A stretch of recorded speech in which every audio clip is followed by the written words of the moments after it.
And welcome to What the Fudge for April 19th, 2026, the not quite late edition. Last week, I was taking some time to go to Florida for Qlik Connect, and it was my third year in a row as a delegate for Tech Field Day Experience to Qlik Connect.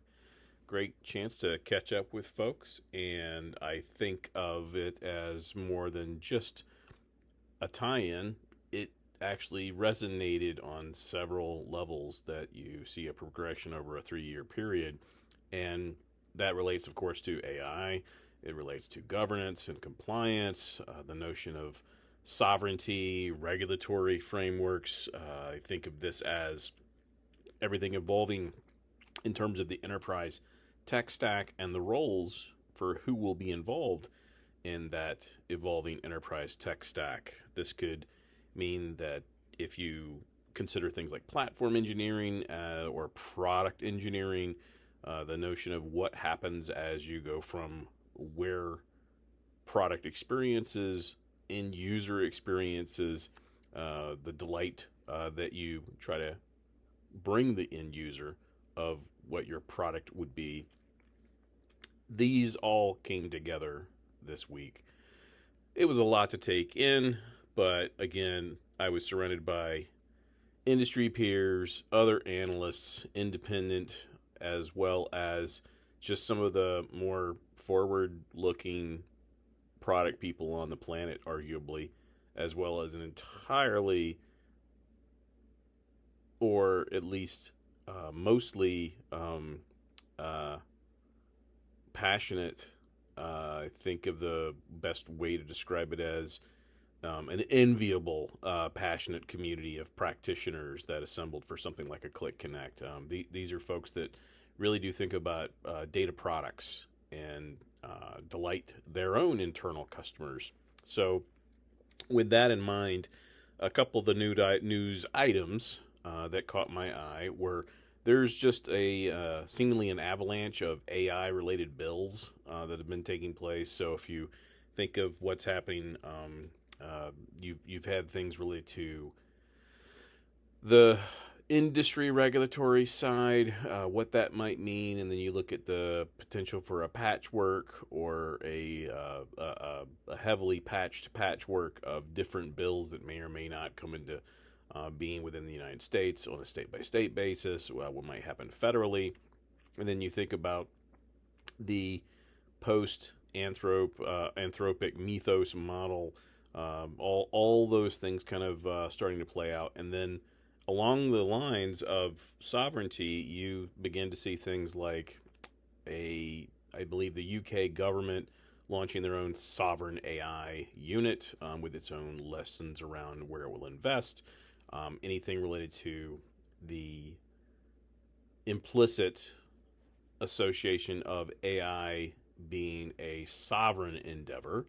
And then when you think of, again, tying this back into the notion of where the new operating model for AI will become part of our everyday lives, when we think of the product experience, this could mean the drastic simplification of whether or not you would need to know what a model context protocol server is, a so-called MCP server, whether or not you would need to be involved in the AI operations, the AI ops, to support and keep running these kinds of AI tools or features within existing tools, as well as the ability to think of what happens when you achieve a level of efficiency and democratization of the operational capabilities as part of the AI experience you're trying to create. It does really make you think differently about launch timelines. How long does it take not only to go from zero to a minimum viable product, but going from zero to a ready for production outcome? And so last thing, I think everyone probably saw the touchdown of the Blue Origin booster. These landings never get old. We've clearly seen it with SpaceX and some of their rockets like the Falcon Heavy, but now seeing Blue Origin kind of like in this tit for tat. it does show that you're going to see these two companies, Blue Origin and SpaceX, probably being a part of, if there are going to be data centers for AI purposes or AI capable satellites being launched. A good chance that it'll be on one of those two platforms, at least if it's related to the United States. And again, thinking about some of the areas where you may see some of the benefits coming from this, I think it will be interesting to see where telemetry and remote sensing, the economics of what's getting put into low Earth orbit, these stories around combined data analysis. This just again thinking fresh thoughts coming back from Qlik. Amassing that data and applying it for, if you did not know, there is something called Qlik.org or Qlik.org,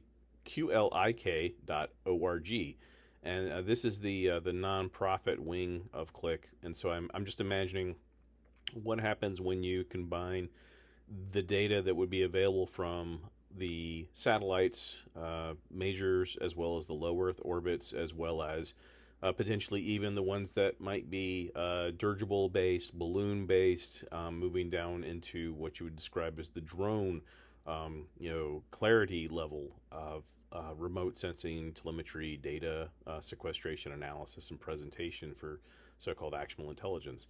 I just think there's going to be some interesting things that'll be available to us from a human standpoint. Just solving problems that are only possible with the combination of these new techniques, rapid synthesizing of data, and I'm still bullish on technology solving problems. And I know that AI can also be perceived as we're going to set fire to the planet and use up all the clean water, and it's just the dystopian point of view. I still view that as a period in time problem that we have right now, but I am very bullish on the future. I do think that this will become not just a effective way of doing things, but a far more efficient way of doing things. It sometimes becomes challenging to think about what that next turn around the corner might look like once that takes place. So again, just an indication that even when you think of the companies like Qlik and the AI council they put together, some really big thoughts. And I was also glad to see that audience at Qlik Connect got to hear from that AI council once again. And so going a little long, so I'm going to wrap this up. But that was the What the Fudge for Sunday, April 19th. Be safe, be well. Take care.